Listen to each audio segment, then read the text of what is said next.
اعوذ باللہ من الشیطان الرجیم، یہاں سے شروع کریں گے ہم، ٹھیک ہے؟ تو آپ نے کیا کرنا ہے، اور جو ہمارے ناظرین دیکھ رہے ہوں گے، امتحان ہے یہ آپ کے لیے کہ جو یہ اعوذ باللہ من الشیطان الرجیم ہے، تو یہ قرآن میں کس جگہ آیا ہے؟ آیا یہ قرآن کا حصہ ہے یا نہیں؟ بسم اللہ الرحمن الرحیم۔ السلام علیکم، امید ہے کہ اب تمام حضرات خیر و عافیت سے ہوں گے۔ کل ہماری پہلی کلاس تھی، کچھ ٹیکنیکل فالٹس کی وجہ سے ہماری ویڈیو ریکارڈ نہیں ہو پائی تھی پوری، تو آج ہم پھر انہی چیزوں کو دہرائیں گے جو ہم نے کل آپ کو پڑھائی تھی۔ اچھا، سب سے پہلی بات یہ تھی کہ قرآن پاک کی بنیاد زبان ہے، ٹھیک ہے؟ اگر قرآن پاک کو سمجھنا ہے تو اس کی بنیاد کیا ہے؟ زبان ہے۔ اور زبان کیا ہے قرآن پاک کی؟ عربی زبان ہے، ٹھیک ہے؟ تو اس کا مطلب یہ ہے کہ ہمیں قرآن پاک کو سمجھنے کے لیے پہلے زبان کو سمجھنا پڑے گا۔ کیا؟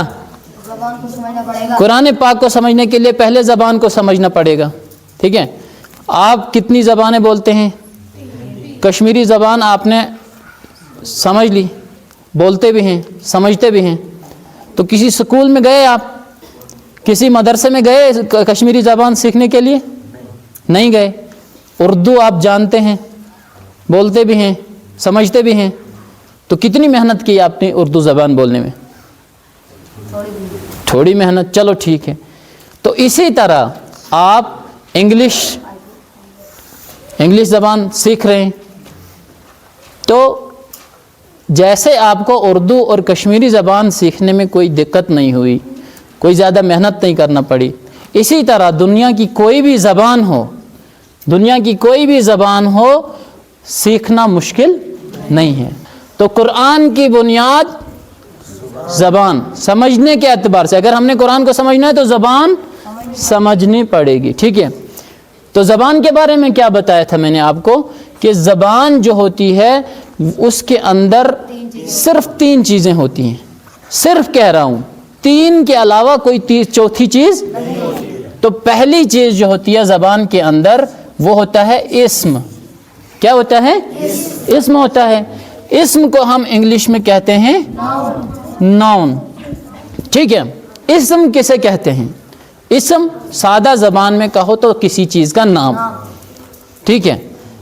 کس چیز کا نام ہو سکتا ہے؟ وہ کسی جگہ کا نام ہو سکتا ہے، وہ کسی شہر کا نام ہو سکتا ہے، وہ کسی مکان کا نام ہو سکتا ہے، بلڈنگ کا نام، اسکول، مسجد، مندر، گرجا گھر، یہ ساری چیزیں۔ زمین یہ بھی ایک نام ہے، پہاڑ یہ بھی ایک نام ہے، آسمان، چاند، سورج، ستارے، یہ سب کیا ہیں؟ نام ہیں۔ کتاب یہ ایک نام ہے۔ تو ان ناموں کو یاد کرنا مشکل ہے یا آسان؟ جس طرح آپ اپنے دوستوں کے نام یاد کرتے ہیں، آپ اسکول میں گئے، پہلا دن ہے، آپ کسی کو نہیں جانتے ہو، آہستہ آہستہ آپ پوچھ رہے ہیں اپنے ان جو کلیگ ہوتے ہیں، آپ کے کلاس میٹ ہوتے ہیں، آپ کا نام کیا ہے، آپ تعارف کراتے ہو ایک دوسرے کا، تو نام آپ جان جاتے ہو، پہلی بار بھول گئے، دوسرے میں آپ کا نام کیا تھا، دوبارہ پوچھ لیا، یاد ہو گیا۔ جس طرح آپ لوگوں کے نام یاد کرتے ہو، اسی طرح کسی زبان کے ان اسماء کو، ناموں کو یاد کرنے سے آپ کیا ہو جائیں گے؟ 70% آپ وہ زبان سیکھ جاتے ہیں۔